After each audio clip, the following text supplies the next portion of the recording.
Hi అండి, అందరికీ నమస్కారం. Welcome back to Swathi cooking and collections. ఈరోజు రెసిపీ వచ్చేసి తెలంగాణ స్టైల్ బోటి సాంబార్ అండి. ఒక్కసారి టేస్ట్ చేశారంటే మళ్ళీ మళ్ళీ చేసుకుంటారు. దీనికి ముందుగా ఏమేమి కావాలో చూద్దాం రండి.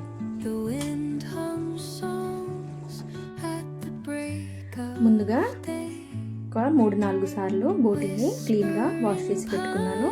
దీన్ని ఇప్పుడు స్టవ్ ఆన్ చేసుకుని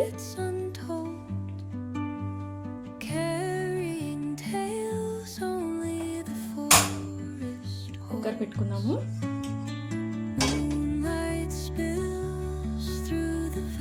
ఈ క్లీన్ చేసుకున్న బోటి అంతా కుక్కర్లో వేసుకున్నామండి.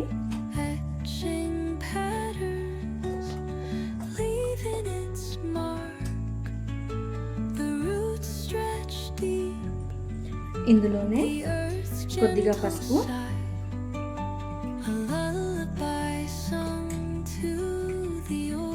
కొద్దిగా రాళ్ళుప్పు వేస్తున్నాను. ఇదంతా కలిసేలాగా ఒకసారి కలుపుకొని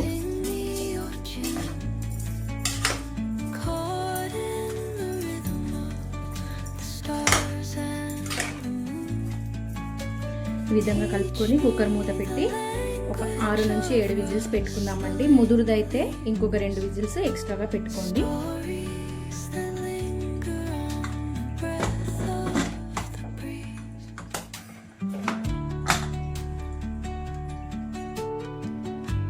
బోటి సాంబార్లో చింతపండుతో కాకుండా చింతకాయలతో చేస్తున్నాను. ముందుగా స్టవ్ వెలిగించుకుందాం. ప్యాన్ పెట్టుకొని నేను 100 to 150 గ్రామ్స్ చింతకాయలని తీసుకున్నాను. నీట్గా వాష్ చేసి పెట్టుకున్నానండి. ఇప్పుడు చింతకాయలని ఇందులో వేసి 1 గ్లాస్ వరకు వాటర్ వేసుకున్నాము. ఇవి కొంచెం మెత్తబడే వరకు ఉడికించుకుందాము. చింతకాయ ఉడికిపోయింది. స్టవ్ ఆఫ్ చేసుకొని ఇది చల్లారే వరకు వెయిట్ చేద్దాము.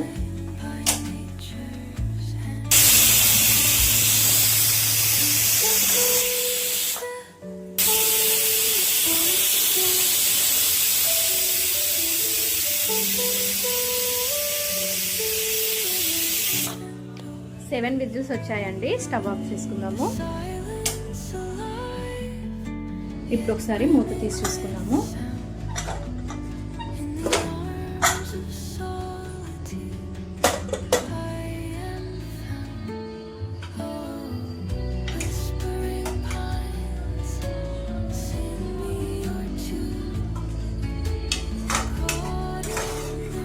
ఉడికిందో లేదో చూసుకుందామండి.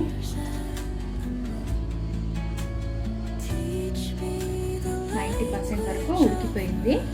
నెక్స్ట్ మిగతా ప్రాసెస్ ఏంటో చూద్దాం రండి. సాంబార్ కోసం ఒక 4 నుంచి 5 పచ్చిమిర్చి మిక్సీ పెట్టుకుందాము.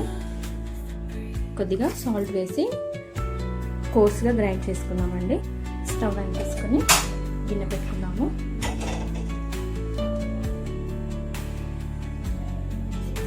గిన్నె వేడైంది.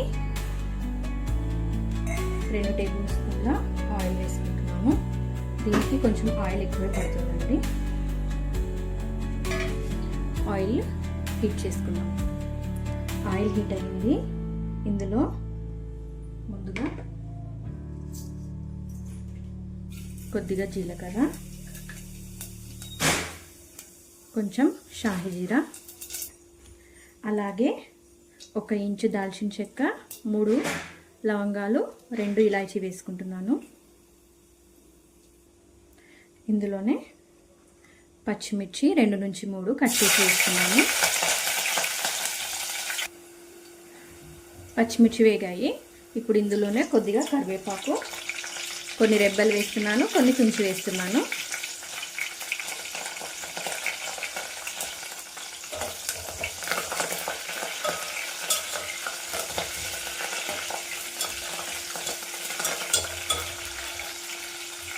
ఇందులోనే పొడవుగా కట్ చేసి పెట్టుకున్న ఒక పెద్ద ఆనియన్ వేసుకుంటున్నాను. ఇది కొంచెం ఫ్రై అయ్యే వరకు వేచి పెడదామండి.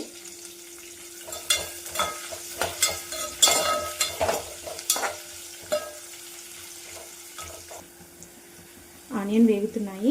ఇప్పుడు ఇందులో 1 స్పూన్ వరకు అల్లం వెల్లుల్లి పేస్ట్ వేసుకుంటున్నాను. అల్లం వెల్లుల్లి పేస్ట్ పచ్చివాసన పోయే వరకు వేయించుకుందాము.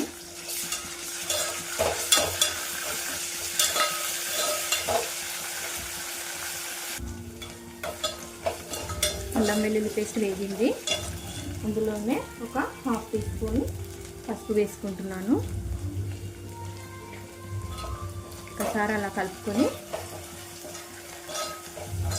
సన్నగా కట్ చేసుకున్న టొమాటో ముక్కలండి, 2 మీడియం సైజ్వి ఇందులో వేసుకుందాం. ఒకసారి కలుపుకొని సిమ్లో పెట్టుకుందాము. టొమాటోలు మధ్య వరకు ఉడికించుకుందాము. మూత తీసి చూసుకుందాము.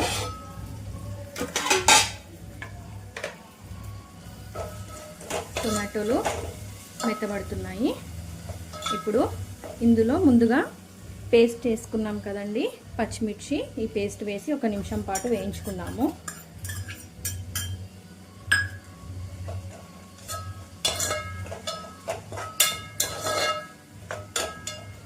కొంచెం పచ్చివాసన పోయే వరకు వేయించుకుందాము. పచ్చిమిర్చి కూడా వేగిపోయింది. ముందుగా క్లీన్ చేసి ఉడకబెట్టుకున్న బోటి ముక్కల్ని వేసుకుందామండి.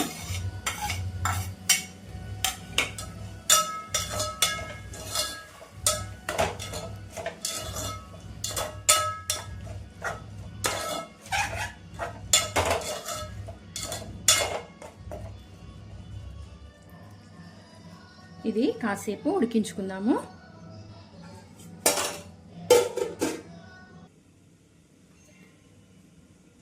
ముందు మనం చింతకాయలు ఉడకబెట్టుకున్నాం కదండి, వీటి పల్ప్ తీసుకుందాము.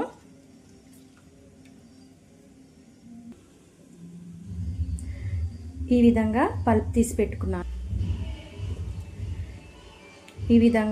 తీసి పెట్టుకున్నానండి. ఇప్పుడు ఒకసారి మూత తీసి చూసుకుందాము.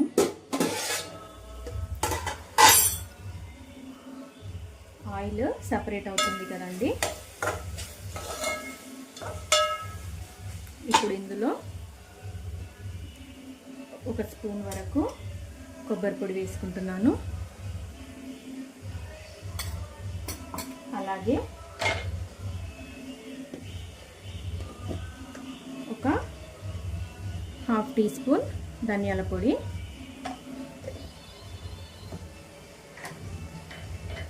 బోటి ఉడికేప్పుడు కూడా మనం సాల్ట్ వేసుకున్నాము, పచ్చిమిర్చిలో కూడా సాల్ట్ వేసుకున్నాం కదండి.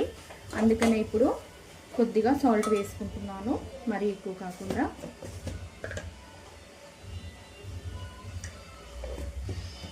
ఒక్కసారి కలుపుకొని ఇంకొక 2 మినిట్స్ వేగనిద్దాము.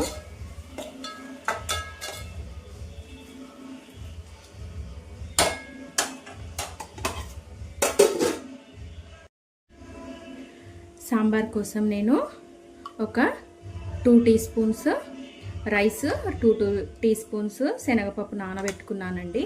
ఇప్పుడు ఇది మిక్సీ పట్టుకుంటాను.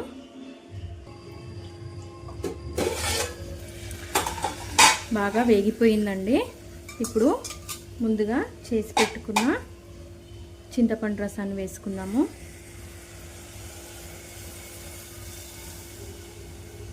చింతపండు రసం వేసాక కొద్దిగా వాటర్ వేసుకుంటాను. ఒకసారి కలుపుకొని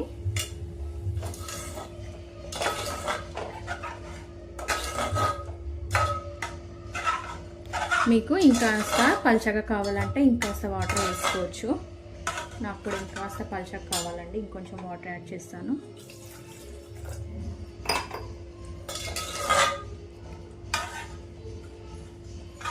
ఇప్పుడు ఇది మరిగించుకుందాము.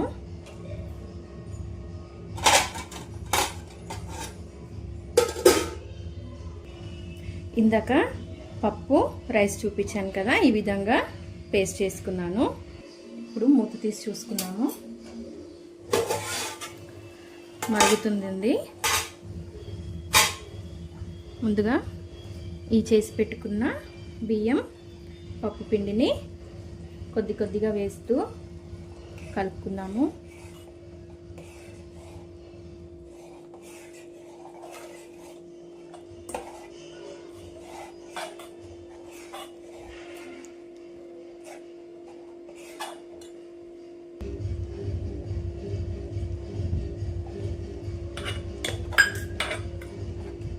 ఇది వేయడం వల్ల సాంబారు కాస్త చిక్కబడుతుంది.